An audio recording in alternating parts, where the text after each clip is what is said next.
All right, let's work problem 5.0 from the back of the textbook. This one asks us to consider a balloon. Now in this balloon we're going to put some helium. Initially, we're going to have 1.92 grams of helium inside the balloon. And under those conditions, the volume of the balloon is going to be 12.5 liters. Now there's some pressure and temperature associated with this volume for this particular balloon, and we're going to keep that pressure and temperature constant throughout this entire thought experiment. Now after we set up that particular condition, there's going to be a small leak in this balloon, and 0.85 grams of the helium is going to leak out.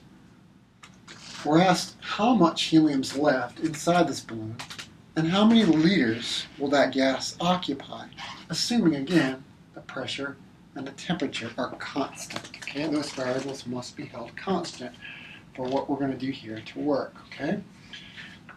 Now I look at this, and when I analyze this problem, I recognize it reasonably quickly as a problem that's asking about the relationship between the volume of the gas and the amount. Now here it's given in grams, but we could convert that to number of moles if we needed to. And in fact, we're probably going to need to do that here in a little bit.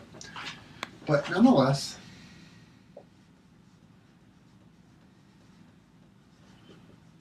this problem is asking us to consider the Avogadro's law, which is the relationship between the amount or number of moles of material and the volume of the gas. Okay? Moles and volume of the gas. That relationship is governed by this Avogadro's law. Now, this particular law tells us that K, a constant for a particular sample held at a particular pressure and temperature, is equal to the volume divided by N, where N is the number of moles. So what that basically means mathematically is these things are directly proportional to one another. As the number of moles of gas increases, volume increases linearly with that, provided pressure and temperature are held constant. Okay? So V divided by N is equal to K. Now functionally what that means then is I can write an expression V1 divided by N1 is equal to V2 divided by N2. And again, this form of the equation allows me to compare sort of a before and after case, right? Where before is number 1, the after is number 2. I can compare volume changes that's scaled directly linearly with the number of moles of material. Because remember, N is number of moles of the gas that is present. So because this is the case, I can use this mathematical relationship to help me solve this problem. My before case, or my 1 case, could be my initial, and my initial volume is 12.5 liters. Again, when I'm doing this, my volumes need to be consistent, okay?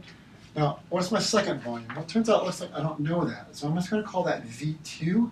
It's going to be measured in liters. That's going to be my unknown.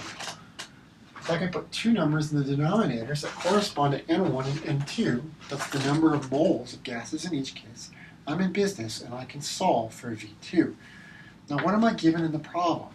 I'm told initially that I've got 1.92 grams of my helium gas. Now, unfortunately, I cannot plug my mass directly into this equation. That's a big no-no, right?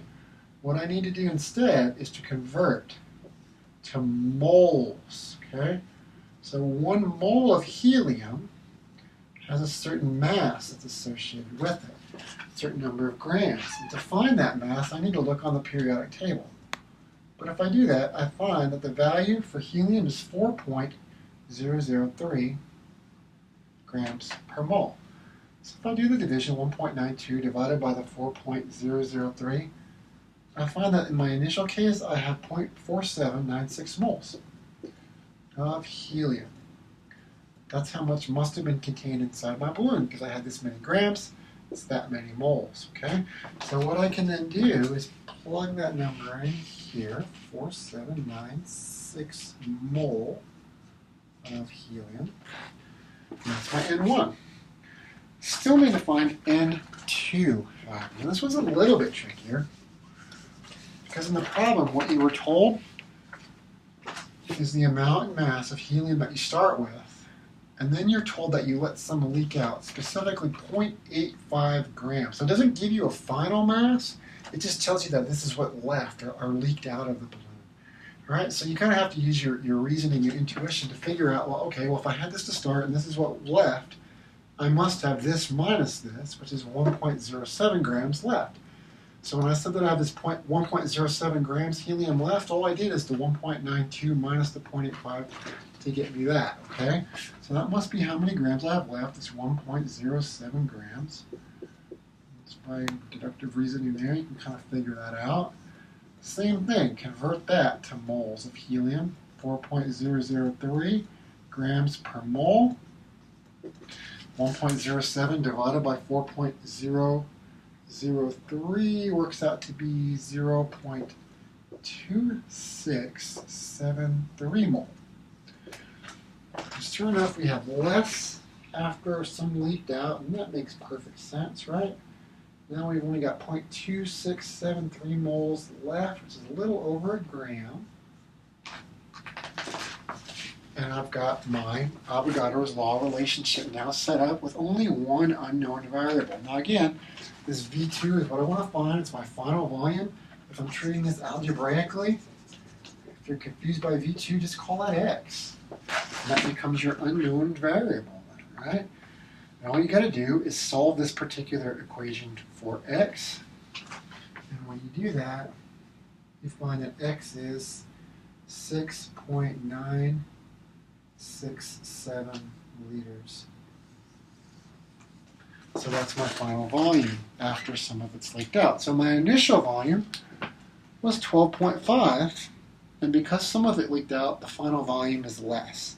Again, this result's consistent with what we'd expect from Avogadro's law, which tells us that the number of the moles, N, and the volume of the gas, V, are directly proportional to one another at constant temperature and pressure.